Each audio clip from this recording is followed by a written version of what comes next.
aonde ele trabalha. Essas coisas evoluíram em 1850 com a Revolução Industrial da Inglaterra. Passou-se a buscar melhores condições de trabalho. Aqueles que são mais antigos, que viram o filme Tempos Modernos, do Carlitos, viram a influência do trabalho, dos processos de trabalho naqueles trabalhadores. E nós tivemos, então, nos idos de 74, a Conferência de Alma-Ata, onde ficou configurado que saúde não é apenas a ausência de doença, é a ausência de doença, mas a condição biopsico, social, econômico, financeira adequadas para que aquele trabalhador pudesse levar à frente sua vida. Tivemos a Conferência de Ottawa e de Sundsvall, na Suécia, onde ficaram caracterizados os ambientes de trabalho, os ambientes favoráveis ao trabalho. Isso evoluiu na Conferência de Jacarta, em 97, e a Conferência ECO 92, aqui no Rio de Janeiro, e depois a Conferência de Jacarta, onde se criaram os determinantes de trabalho. Permeando isso tudo, temos a Convenção Internacional da OIT, a 155, e que prevê todas essas condições de trabalho ideais.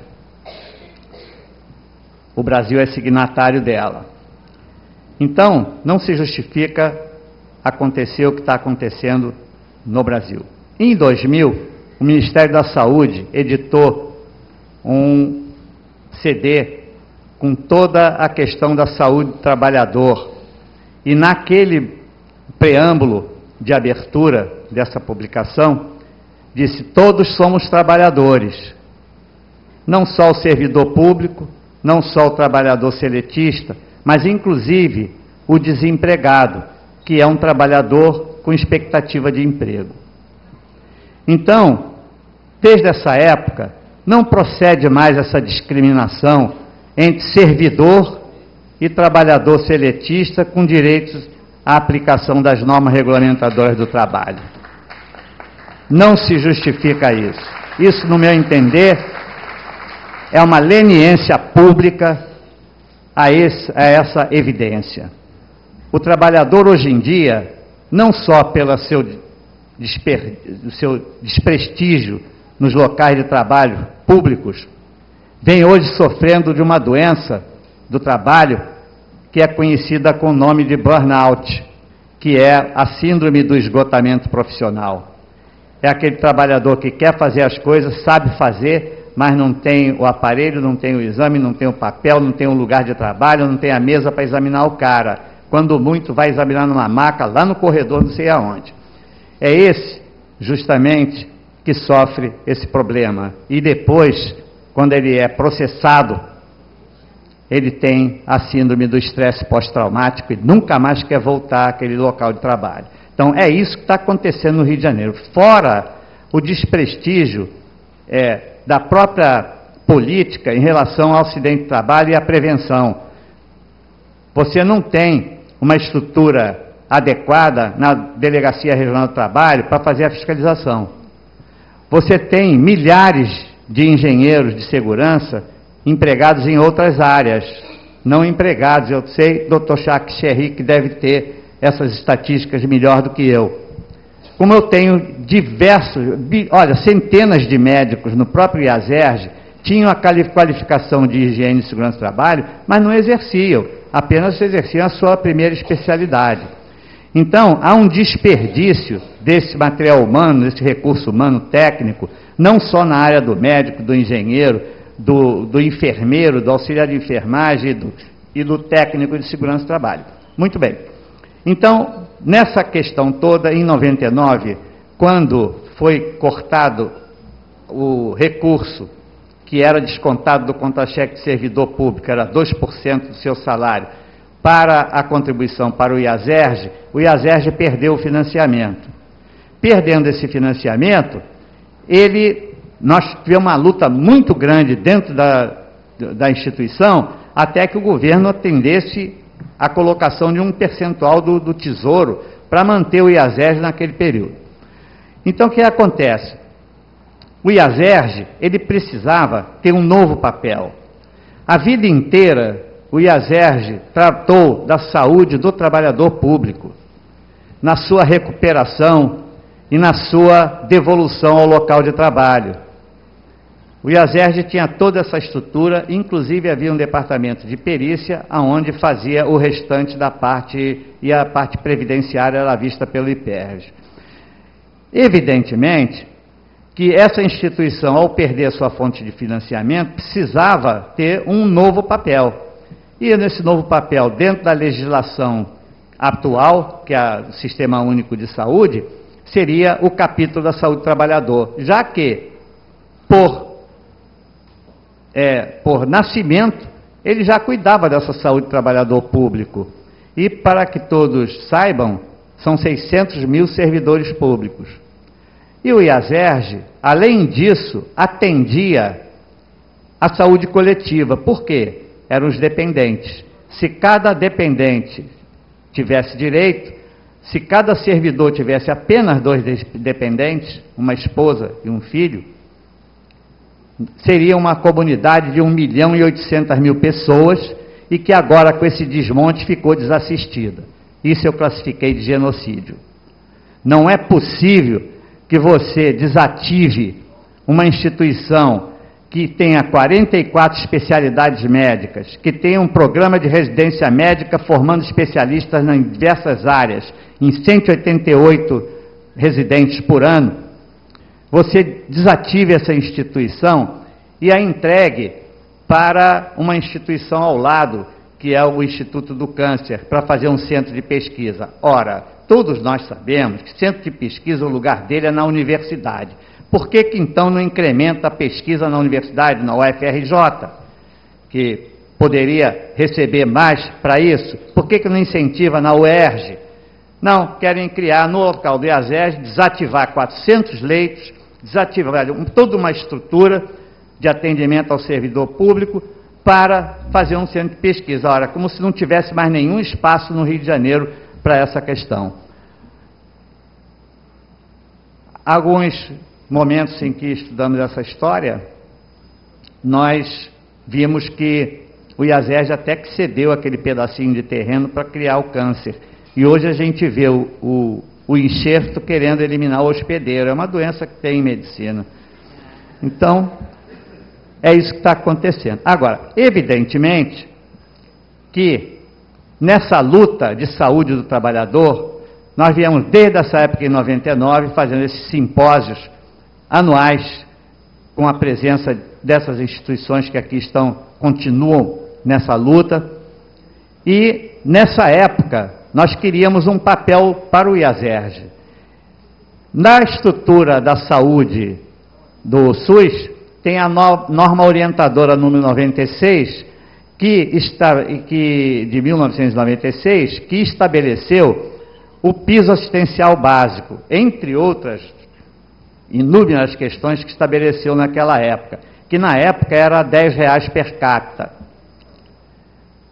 Então, o município teria direito, de acordo com a sua população, R$10 multiplicado por 5,5 milhões, era 55 milhões de reais, 550 milhões de reais ao final do ano. Então, esse era o montante de recursos que era destinado. Entretanto, dentro dessa questão, no ano seguinte, em 97, foi instituída, até assinada pelo Carlos Albuquerque, a NOST-SUS 97, que é a Norma Orientadora Básica de Saúde do Trabalhador, onde foi criado os centros, a Rede Nacional de Saúde do Trabalhador, o RENAST, os Centros de Referência em Saúde do Trabalhador e os Núcleos de Referência em Saúde do Trabalhador a nível municipal. Muito bem, dentro da estrutura estadual, nós vimos que dentro dessa estrutura de saúde do trabalhador, o IASERJ se encaixaria perfeitamente dentro do Centro Regional de Saúde do Trabalhador, seria o CRESAT. esse centro regional, mas isso não poderia acontecer simplesmente. Então, as instituições que participaram, o IPERJ, o Sindiperj, a FIASERJ, o Sindicato dos Médicos, todas as instituições que participaram dali, se reuniram e essa comissão nossa, do IASERJ, criou 3 projetos de lei. O primeiro era era 1843 de 2000, que criava os cargos, porque no Estado nós éramos médicos, engenheiros, enfermeiros, mas não tinha, eu não sou cardiologista, pneumologista, médico do trabalho, então não tinha o cargo médico do trabalho, e engenheiro de segurança, técnico de segurança do trabalho e enfermagem do trabalho, auxiliar de enfermagem do trabalho, para integrar o SESMIT, que seria o Serviço de Engenharia de Segurança e Medicina do Trabalho. Esses 5 técnicos é que são os componentes desse SESMIT. Então, nós fizemos esse projeto, fizemos um segundo projeto, que era o 1844, que era porque falou-se aqui na falta de conhecimento até das pessoas sobre a higiene e segurança do trabalho. Os próprios chefes, as próprias direções desconhecem isso. E nós criamos, então, esse projeto de lei que inseria já nos currículos escolares matérias sobre saúde do trabalhador, que não existia, não sei se existe ainda, mas na época não existia nos currículos escolares nenhum tema sobre isso. Falava-se tanto na exploração do trabalho infantil. Eu mesmo fui conselheiro estadual de defesa da criança e do adolescente, titular da saúde, e na época, inclusive, eu queria um sistema de saúde baseado na prerrogativa constitucional da criança, na prioridade absoluta da criança. É a partir da criança que você teria a saúde do trabalhador, a saúde do pai, a saúde da mãe, a saúde da mulher, a saúde do deficiente, enfim, os amigos da criança. E a partir daí essa criança poderia ser, vamos dizer, atendida dentro das suas melhores necessidades. Evidentemente que esse projeto de lei foi, e o terceiro projeto de lei, o 1845, tornava o IASERJ centro de referência em saúde do trabalhador no Estado do Rio de Janeiro, trabalhador público, preferencialmente, porque na época não havia espaço para a ampliação, essa ampliação viria a seguir.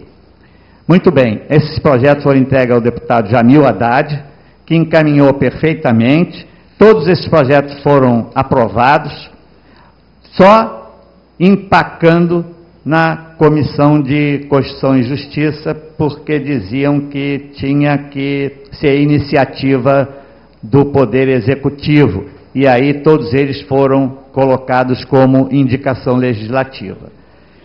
Esses projetos estão lá. Evidentemente que o IASERJ, com as suas 44 especialidades, com toda a sua estrutura de ambulatórios, tinha 9 ambulatórios em municípios e bairros de grande população, poderia atender perfeitamente a tudo aquilo que se preconiza para o tratamento de saúde do trabalhador. E a Secretaria de Saúde, junto com o IASERJ, teriam que ter criar o seu sistema de saúde do trabalhador, inclusive com o SESMIT. O SESMIT, todo mundo sabe, que pode existir SESMIT coletivo. Então, várias empresas estão vinculadas ao mesmo SESMIT. Isso facilitaria muito a colocação. E é mesmo sediar esse SESMIT no IASERJ. Então, aí estaria, vamos dizer assim, dentro do que eu entendo, uma fonte de financiamento, dentro do sistema da legislação, dentro de tudo aquilo que se preconizava como saúde do trabalhador. O IASERJ não poderia ter sido de forma nenhuma demolido do jeito que foi, que eu já estou falando que foi demolido, o prédio ainda está lá, mas a demolição foi da sua estrutura operacional, diante dessa situação. Então, com um capítulo de saúde do trabalhador mal e porcamente desenvolvido pelo próprio Estado, com 1.800.000 pessoas na dependência do Hospital Central do IASERJ. Não era possível que esses governos pudessem pensar em acabar com uma instituição desse porte, fora a questão da responsabilidade da formação de mão de obra técnica que nós tínhamos lá na especialização dos médicos. Então, senhores, olha só, eu tenho certeza absoluta que daqui vai sair uma semente, e essa semente vai lutar para a defesa do IASERJ. Nós não temos nenhum interesse em dizer que não é importante um centro de pesquisa para o Instituto do INCA, mas não é você destruindo 400 leitos num hospital, num estado desse que está precisando mais de 1.000 leitos, você destruir 400 leitos, mais 16 leitos de CTI, mais milhares de atendimentos ambulatoriais para fazer um centro de pesquisa, cara. Vamos pensar, vamos ver se cai a ficha, não é assim que a gente fala? Ô, cara, vê se cai tua ficha. Então a gente tem que dizer isso, que não é possível que isso seja grande. Graças à nossa Marileia, a gente tem tido uma luta lá muito grande. Eu vou passar a palavra para ela, porque eu ia até projetar alguma coisa, mas eu preferi falar para não tomar muito tempo e entregar a palavra à Marileia, que tem sido a defensora do IASERJ, agradecendo também a presença do nosso Paulo Ramos, também incansável na defesa do nosso projeto.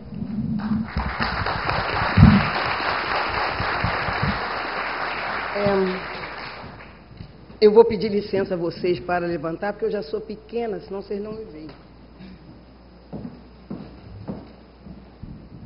Bom dia, companheiros da mesa. Bom dia a todos os presentes aqui nessa sala. Um grande bom dia aos meus dois gurus, meu guru Marcos Vinícius, no mundo do serviço público, e meu guru político, o deputado Paulo Ramos, que eu muito tenho prazer e o carinho de vê-los aqui conosco. E bom dia a todos os companheiros do IASERJ. Nós aqui ouvimos falar dentro da parte teórica, dentro da parte legal, da parte científica, sobre a prevenção da saúde. Eu não vou falar, não vou tocar nessa parte, até porque quem ver a vitrine hoje da loja, né, ver roupas bonitas, quem ver a vitrine do meu rosto, não é a mesma vitrine que está na minha alma, que está no meu coração enquanto trabalhadora. Eu, Marileia Ormonde, começo a minha vida no mundo do trabalho